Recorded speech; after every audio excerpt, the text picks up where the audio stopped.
Pernahkah Anda merasa hidup ini seakan tidak ada hentinya mengejar uang? Bangun pagi buru-buru bekerja, pulang malam masih mikir cicilan, lalu besoknya diulang lagi. Dan anehnya, meski sudah kerja keras, uang itu terasa selalu kurang. Pertanyaan sederhana, sampai kapan kita harus terus berlari mengejar sesuatu yang tidak pernah habis? Di channel ini, Stoic Financial, kita akan sama-sama belajar cara berbeda dalam memandang uang. Bukan sekadar motivasi kosong, tapi kita membahas filosofi stoikisme yang sudah terbukti ribuan tahun bertahan. Filosofi yang mengajarkan kita ketenangan, pengendalian diri, dan bagaimana menemukan arti kebebasan sejati. Bukan hanya kebebasan secara batin, tapi juga kebebasan finansial. Bayangkan, bagaimana jika uang justru datang menghampiri Anda, tanpa harus mati-matian mengejarnya? Bagaimana jika dengan mengubah mindset, hidup Anda bisa lebih tenang, kebutuhan terpenuhi, dan hati merasa cukup? Inilah yang akan kita bahas. Di video kali ini, saya akan membagikan bagaimana mindset stoik bisa membuat Anda berhenti mengejar uang, dan mulai hidup dengan cara yang membuat uang itu sendiri datang mendekat. Kita akan bahas langkah-langkah praktis, pola pikir yang bisa dipraktikkan sehari-hari, serta contoh nyata bagaimana hidup sederhana dan disiplin justru mengundang rezeki. Sebelum masuk lebih jauh, izinkan saya memperkenalkan channel ini. Stoic Financial adalah tempat untuk Anda yang ingin belajar financial freedom dengan cara berbeda. Bukan sekadar teori keuangan, tapi disertai filosofi hidup yang membuat kita lebih kuat menghadapi tantangan. Di sini, kita belajar bukan hanya cara mengatur uang, tapi juga cara mengatur pikiran, karena sumber masalah finansial seringkali ada di pikiran kita sendiri. Kalau Anda merasa lelah mengejar uang tanpa akhir, konten ini dibuat khusus untuk Anda. Jadi jangan berhenti di awal, tonton sampai selesai, karena setiap menitnya bisa membuka cara pandang baru. Dan supaya Anda tidak ketinggalan pembahasan menarik lain seputar stoikisme dan financial freedom, silakan klik tombol subscribe, aktifkan lonceng notifikasi, dan bagikan video ini ke teman-teman yang juga sedang berjuang mengatur keuangan mereka. Ingat, kita sedang membangun komunitas orang-orang yang ingin hidup lebih tenang, lebih bijak, dan lebih bebas secara finansial. Jadi mari kita mulai perjalanan ini bersama-sama. Inti konten. Sekarang mari kita masuk ke inti pembahasan. Filosofi stoik sering dianggap hanya soal ketenangan batin. Padahal kalau kita pahami lebih dalam, banyak sekali prinsip stoik yang bisa langsung diterapkan dalam dunia finansial. Prinsip pertama dalam stoikisme adalah mengendalikan hal yang bisa kita kendalikan dan melepaskan hal yang berada di luar kendali. Dalam konteks keuangan, artinya kita berhenti menghabiskan energi memikirkan hal-hal yang tidak bisa kita kontrol, misalnya keadaan ekonomi global, harga dolar, atau krisis yang datang tiba-tiba. Itu semua bukan kuasa kita. Yang bisa kita kendalikan adalah cara kita mengatur pengeluaran, bagaimana kita menabung, dan keputusan investasi apa yang kita pilih. Fokus di sana, bukan di hal-hal yang hanya membuat stres. Prinsip kedua adalah hidup sederhana dan cukup. Marcus Aurelius pernah menulis bahwa orang yang paling kaya adalah orang yang merasa cukup. Dalam hal finansial, rasa cukup inilah yang membuat kita tidak lagi menjadi budak uang. Banyak orang jatuh dalam lingkaran tidak ada habisnya. Ingin gaji lebih besar, rumah lebih megah, mobil lebih mewah. Akhirnya, meski uang bertambah, hati tetap merasa miskin. Kalau kita bisa mengendalikan keinginan, maka kebutuhan hidup lebih mudah dipenuhi, dan uang yang kita punya terasa cukup. Prinsip ketiga, disiplin adalah kunci. Stoikisme mengajarkan disiplin sebagai kebajikan utama. Dalam keuangan, disiplin berarti konsisten menabung, konsisten berinvestasi, dan konsisten mengendalikan pengeluaran. Banyak orang gagal bukan karena tidak punya cukup uang, tapi karena tidak punya cukup disiplin. Prinsip keempat, persiapkan diri menghadapi yang terburuk. Filosofi stoik mendorong kita untuk selalu siap terhadap kemungkinan buruk, bukan untuk menakut-nakuti diri, tapi agar kita tidak kaget. Dalam keuangan, ini berarti punya dana darurat, asuransi, dan strategi cadangan. Kalau tiba-tiba kehilangan pekerjaan atau ada kebutuhan mendesak, kita tidak panik karena sudah siap. Prinsip kelima, Jangan menilai diri dari harta. Banyak orang mengukur harga diri dari banyaknya uang di rekening atau benda mewah yang mereka miliki.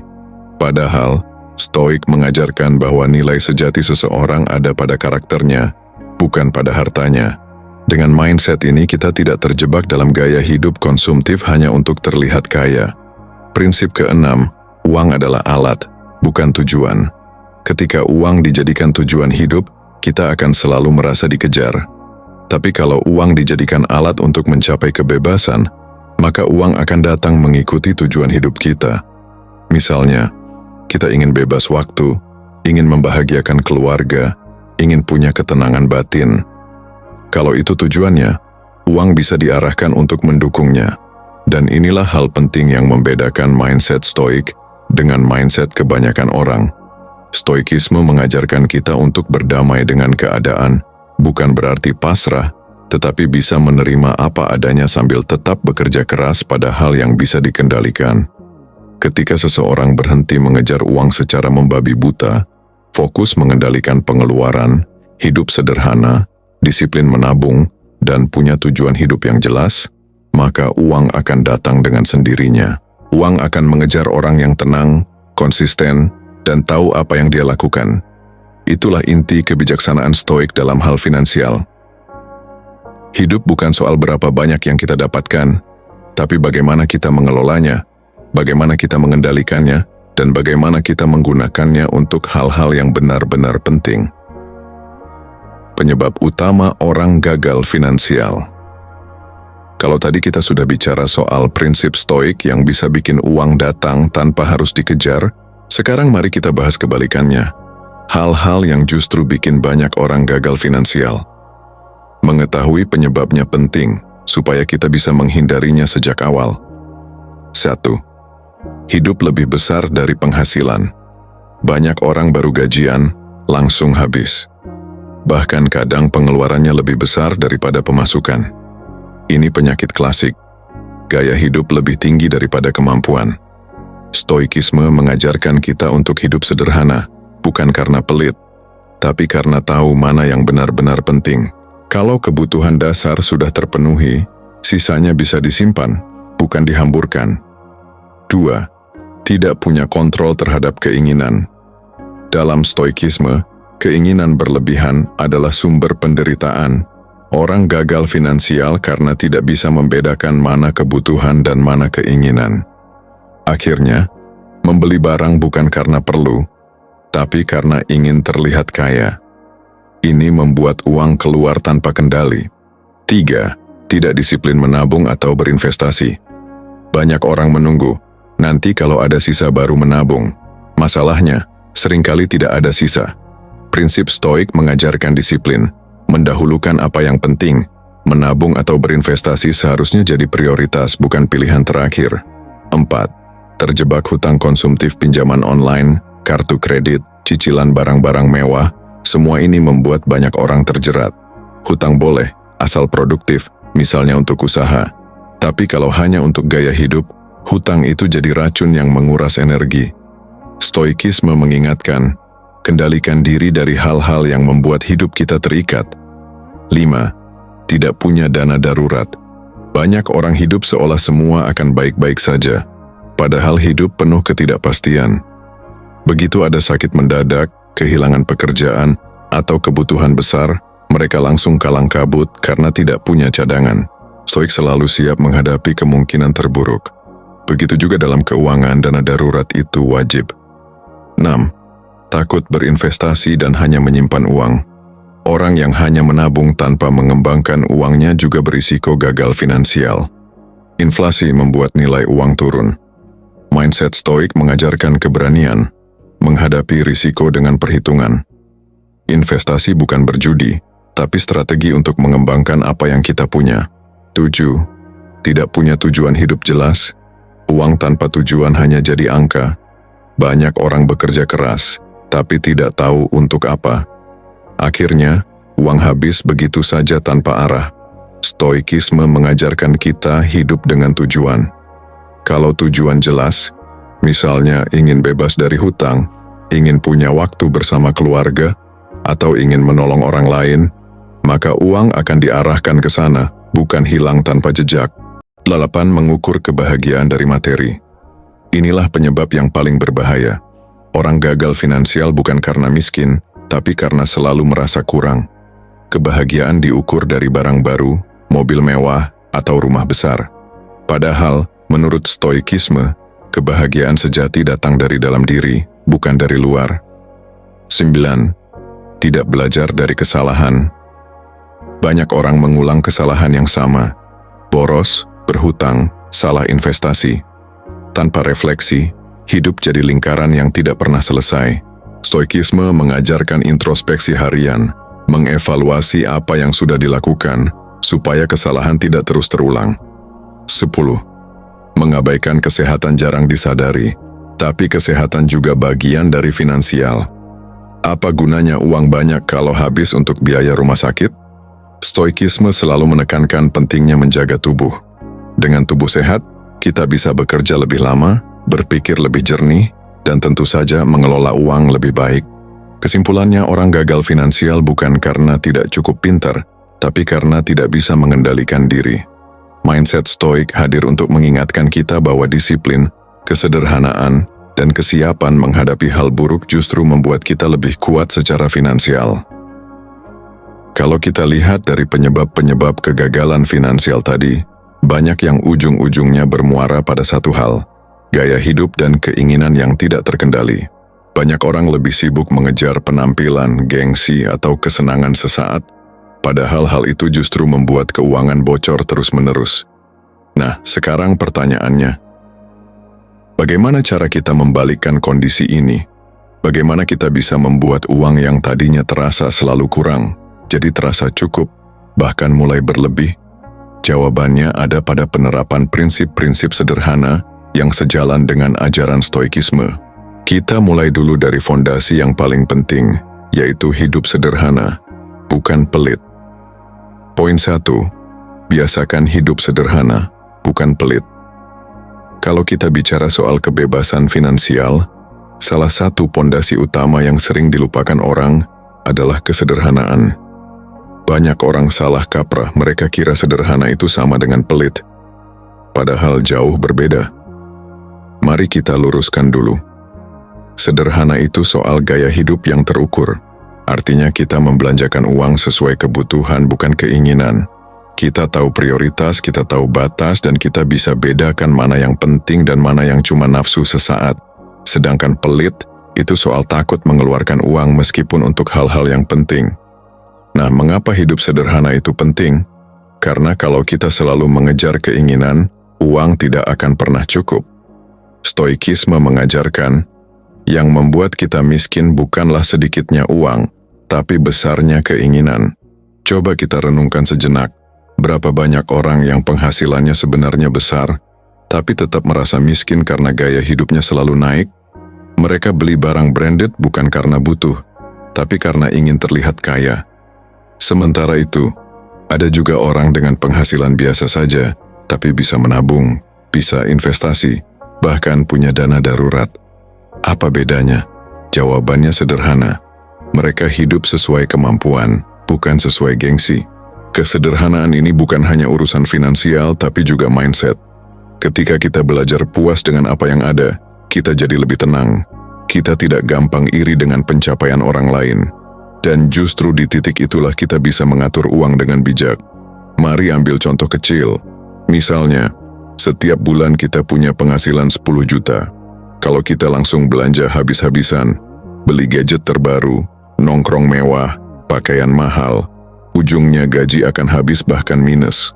Tapi kalau kita punya pola hidup sederhana, misalnya makan secukupnya, hiburan secukupnya, sisanya kita tabung atau investasikan, dalam beberapa tahun kondisi keuangan kita pasti jauh lebih stabil.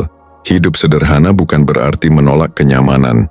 Kalau sesekali mau makan enak, jalan-jalan, atau beli sesuatu yang kita suka, silakan. Tapi kuncinya ada pada kata sesekali. Jangan jadikan itu kebiasaan yang menggerogoti keuangan. Orang stoik akan bertanya pada dirinya sendiri sebelum membeli sesuatu. Apakah ini benar-benar perlu? Apakah hidup saya akan jauh lebih baik dengan barang ini? Atau saya hanya ingin terlihat lebih baik di mata orang lain? Kalau kita biasakan pola pikir seperti itu, uang tidak akan kabur sia-sia. Bahkan sebaliknya, uang akan semakin terkumpul, semakin siap kita kelola untuk hal-hal yang lebih produktif. Kesederhanaan adalah fondasi. Tanpa itu, strategi apapun untuk mengatur uang tidak akan berhasil. Karena percuma kita belajar investasi, bisnis, atau peluang finansial lainnya kalau gaya hidup tetap boros. Itu sama saja seperti menimba air dengan ember bocor. Jadi langkah pertama untuk membuat uang mengejar kita adalah belajar hidup sederhana, bukan pelit. Nikmati secukupnya, kontrol keinginan, dan jadikan finansial kita sehat dari pondasi yang paling dasar. Kalau poin pertama tadi menekankan pentingnya hidup sederhana agar uang tidak bocor sia-sia, maka langkah berikutnya adalah membangun kebiasaan menabung dan menyisihkan uang sejak awal. Karena percuma kita hidup sederhana, tapi setiap sisa uang langsung habis untuk hal-hal kecil yang tidak jelas. Disinilah disiplin finansial benar-benar diuji. Poin 2. Selalu sisihkan sebagian penghasilan, jangan tunggu sisa. Banyak orang punya pola pikir seperti ini. Nanti kalau ada sisa baru ditabung. Sayangnya cara itu hampir selalu gagal. Mengapa? Karena pada kenyataannya, uang tidak pernah benar-benar bersisa. Selalu ada alasan untuk menghabiskan. Ada diskon, ada promo, ada ajakan nongkrong, ada kebutuhan mendadak. Jadi prinsip yang benar adalah kebalikannya. Sisihkan dulu di awal, baru gunakan sisanya untuk kebutuhan sehari-hari. Anggaplah setiap kali kita mendapat penghasilan, entah gaji bulanan atau hasil usaha, langsung ambil minimal 10%, 20% untuk tabungan atau investasi. Anggap uang itu tidak pernah ada. Pisahkan ke rekening lain, atau kalau mau lebih disiplin, gunakan instrumen investasi yang membuat kita tidak gampang menarik uang sembarangan. Kalau kita melakukan ini secara konsisten, efeknya luar biasa. Bukan hanya saldo yang bertambah, tapi juga rasa percaya diri kita meningkat. Kita jadi merasa lebih aman, lebih siap menghadapi situasi darurat, dan tidak mudah panik ketika ada kebutuhan mendadak. Mari kita lihat analogi sederhana. Misalnya seorang pria berusia 30 tahun dengan penghasilan 5 juta per bulan. Kalau dia menyisihkan 1 juta saja tiap bulan untuk investasi sederhana, dalam 10 tahun dia bisa punya lebih dari 100 juta, bahkan lebih besar kalau ditempatkan di instrumen yang tepat. Bayangkan kalau dia menunggu sampai usia 40 baru mulai menabung, tentu hasilnya tidak akan sebesar itu. Stoikisme mengajarkan kita untuk selalu berpikir jauh ke depan. Kita tidak hidup hanya untuk hari ini, tapi juga untuk hari esok. Menabung dan menyisihkan uang sejak dini adalah bentuk latihan untuk menghadapi masa depan dengan tenang. Ada pepatah lama, orang kaya bukanlah mereka yang banyak penghasilan, melainkan mereka yang bisa menyisihkan dan menjaga uangnya. Dan itu benar adanya. Berapapun penghasilan kita, kalau pola pikirnya konsumtif, uang akan habis begitu saja. Sebaliknya, meskipun penghasilan tidak terlalu besar, kalau kita disiplin menyisihkan sejak awal, perlahan-lahan kita akan merasa dikejar oleh uang, bukan sebaliknya. Kebiasaan kecil ini akan mengubah arah hidup finansial kita. Sama seperti menanam pohon, hasilnya tidak langsung terlihat. Tapi semakin lama, semakin besar, semakin kuat. Dan pada akhirnya, kita sendiri yang akan menikmati rindangnya. Poin 3. Investasi pada diri sendiri. Sebelum investasi dimanapun, kalau kita bicara soal kebebasan finansial, banyak orang langsung kepikiran saham, properti, atau bisnis. Padahal, investasi yang paling penting justru bukan di luar diri kita, melainkan di dalam diri kita sendiri. Apa maksudnya? Investasi pada diri sendiri artinya meningkatkan kemampuan, pengetahuan, keterampilan, dan kesehatan yang kita miliki. Karena semua itu adalah aset paling berharga, aset yang tidak bisa dicuri orang, dan aset yang nilainya justru bisa terus meningkat kalau kita rawat dengan benar. Bayangkan seseorang yang punya gaji pas-pasan, tapi dia mau belajar skill baru, entah itu public speaking, digital marketing, desain, atau bahkan keterampilan manajemen. Dalam beberapa tahun, skill itu bisa membuka pintu penghasilan baru yang jauh lebih besar. Sementara orang lain yang gajinya sama, tapi tidak pernah belajar, tidak pernah mengembangkan diri, akhirnya stagnan. Uang yang datang hanya dari satu sumber, dan itu pun terbatas. Investasi pada diri sendiri juga berarti menjaga kesehatan. Karena percuma kita punya banyak uang tapi sakit-sakitan. Biaya rumah sakit justru bisa menghabiskan semua harta yang sudah kita kumpulkan. Maka pola hidup sehat, olahraga teratur, istirahat cukup, dan makan dengan bijak adalah bentuk investasi yang nilainya luar biasa besar. Selain itu, investasi diri juga bisa berupa membaca buku, ikut seminar, mendengarkan podcast, atau bahkan berdiskusi dengan orang-orang yang lebih berpengalaman. Pengetahuan adalah modal.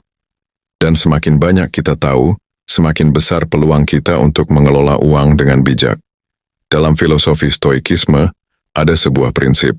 Yang terbaik adalah menjadi orang yang lebih baik setiap hari. Itu berarti, kalau hari ini kita lebih pintar, lebih sabar, lebih sehat daripada kemarin, maka kita sudah menabung sesuatu yang akan membawa keuntungan di masa depan. Ingat, investasi dalam bentuk saham, emas, atau bisnis bisa rugi. Tapi investasi pada diri sendiri tidak akan pernah rugi. Bahkan kalaupun gagal, pengalaman itu tetap jadi modal. Jadi sebelum sibuk mencari di mana menaruh uang, pastikan dulu kita menaruh energi, waktu, dan perhatian pada hal yang bisa membuat kita tumbuh sebagai pribadi. Karena semakin tinggi kualitas diri, semakin besar pula nilai yang bisa kita tawarkan ke dunia, dan semakin banyak pula uang yang akan datang mengejar kita. Poin 4. Bangun lebih dari satu sumber penghasilan. Kalau kita hanya mengandalkan satu sumber penghasilan, sama saja kita meletakkan seluruh hidup kita pada satu tali yang gampang putus. Begitu satu penghasilan itu hilang, kita langsung goyah. Dan itu yang bikin banyak orang stres ketika kehilangan pekerjaan atau bisnisnya bangkrut. Karena itu, salah satu prinsip penting dalam kebebasan finansial adalah diversifikasi penghasilan. Jangan hanya bergantung pada satu pintu, tapi bukalah beberapa pintu sekaligus. Bagaimana caranya? Sumber penghasilan tidak selalu harus besar di awal. Bisa dimulai dari hal-hal kecil. Misalnya, kita punya pekerjaan utama sebagai karyawan, lalu mulai menulis artikel lepas, jualan online, atau membuat konten digital. Dari situ mungkin penghasilan tambahannya belum seberapa, tapi lama-lama bisa berkembang. Atau kalau kita seorang pengusaha, jangan hanya fokus pada satu jenis usaha. Cari cara untuk membuat produk turunan, atau membuka cabang, atau bahkan investasi kecil-kecilan di bidang lain. Kenapa ini penting? Karena dunia penuh ketidakpastian. Pandemi, krisis ekonomi, perubahan teknologi, semua bisa terjadi tiba-tiba. Kalau kita hanya punya satu sumber penghasilan, kita akan terpukul habis. Tapi kalau kita punya 3 atau 4 sumber penghasilan, kehilangan satu masih bisa ditopang oleh yang lain. Contoh sederhana, ada seorang guru yang mengajar di sekolah. Gajinya mungkin tidak terlalu besar, tapi dia punya hobi memasak, lalu mulai jualan makanan online di akhir pekan. Dari situ dia dapat tambahan, lalu dia juga suka menulis dan mulai menjual e-book. Lama-lama, total penghasilan dari tambahan itu bisa sama besar atau bahkan lebih besar dari gaji utamanya. Stoikisme mengajarkan kita untuk siap menghadapi hal-hal yang tidak bisa kita kontrol. Dan salah satu cara untuk itu adalah memastikan kita tidak bergantung pada satu hal saja.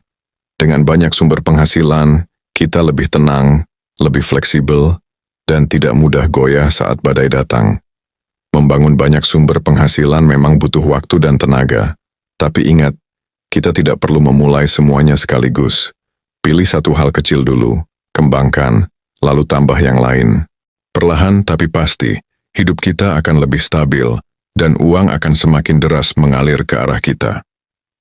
Jadi, kalau selama ini kita hanya mengandalkan satu penghasilan, mulai pikirkan dari sekarang. Apa hal kecil yang bisa kita ubah jadi penghasilan tambahan? Jangan tunggu nanti karena waktu terbaik untuk memulai adalah hari ini. Poin 5. Belajar mengendalikan utang. Utang itu ibarat pisau bermata dua. Kalau digunakan dengan bijak, bisa menolong kita. Tapi kalau tidak terkontrol, justru bisa melukai hidup kita sendiri.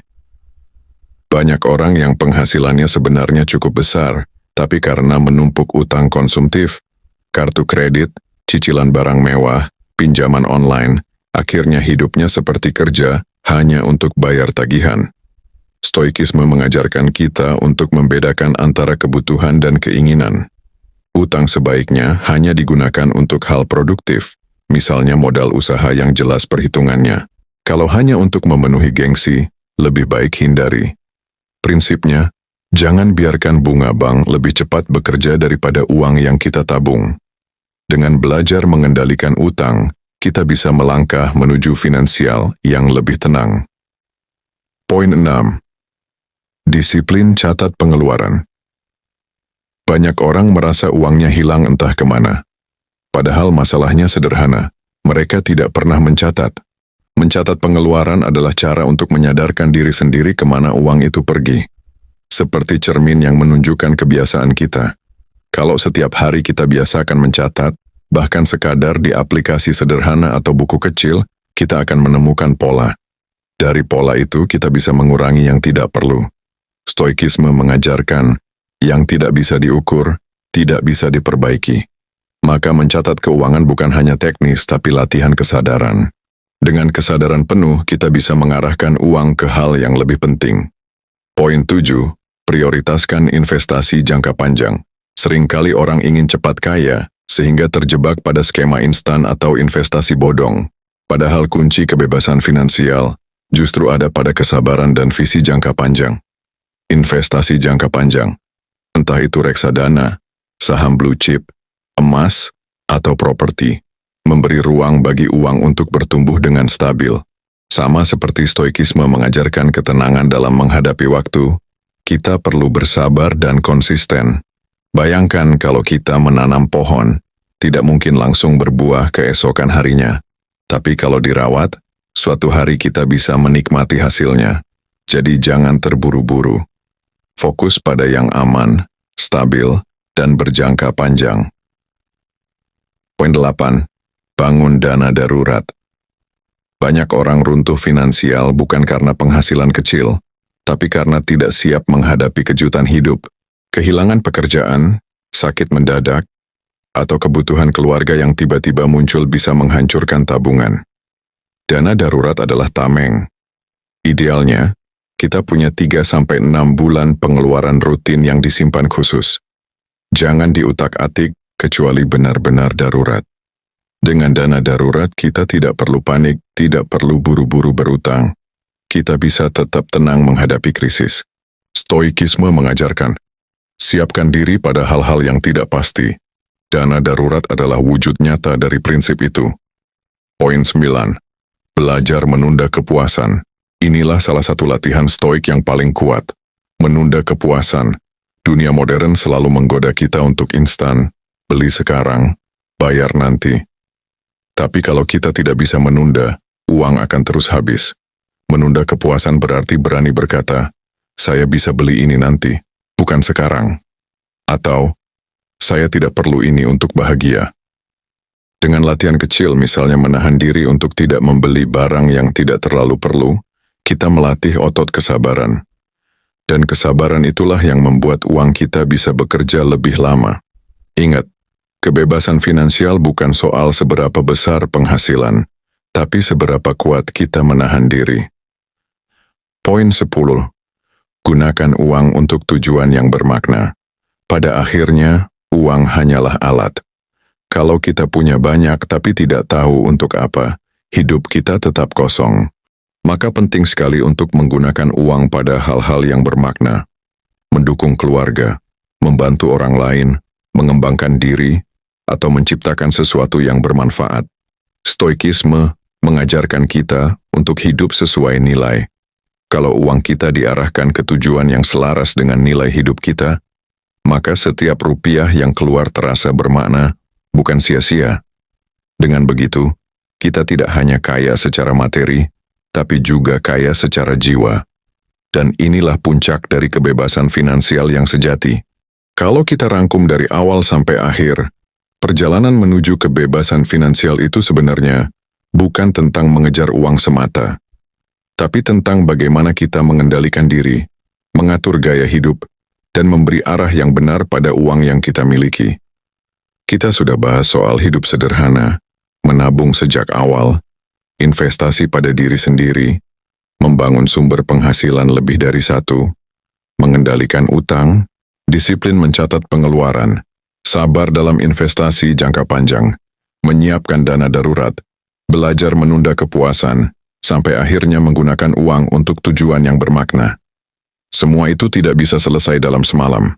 Tapi kalau kita lakukan sedikit demi sedikit, dengan disiplin hasilnya akan terasa. Uang bukan lagi jadi tuan atas hidup kita, tapi justru jadi pelayan yang mendukung kita mencapai tujuan. Sebelum video ini ditutup, saya ingin mengajak Anda untuk terus mendukung channel ini dengan cara subscribe, aktifkan lonceng notifikasi, dan bagikan video ini kepada teman atau keluarga yang juga sedang berjuang menuju kebebasan finansial. Dengan begitu, kita bisa sama-sama belajar, bertumbuh, dan membangun mindset yang lebih sehat tentang uang. Terima kasih sudah menonton sampai akhir. Sampai jumpa di video berikutnya dan jangan lupa, kendalikan diri, maka uang akan datang dengan sendirinya.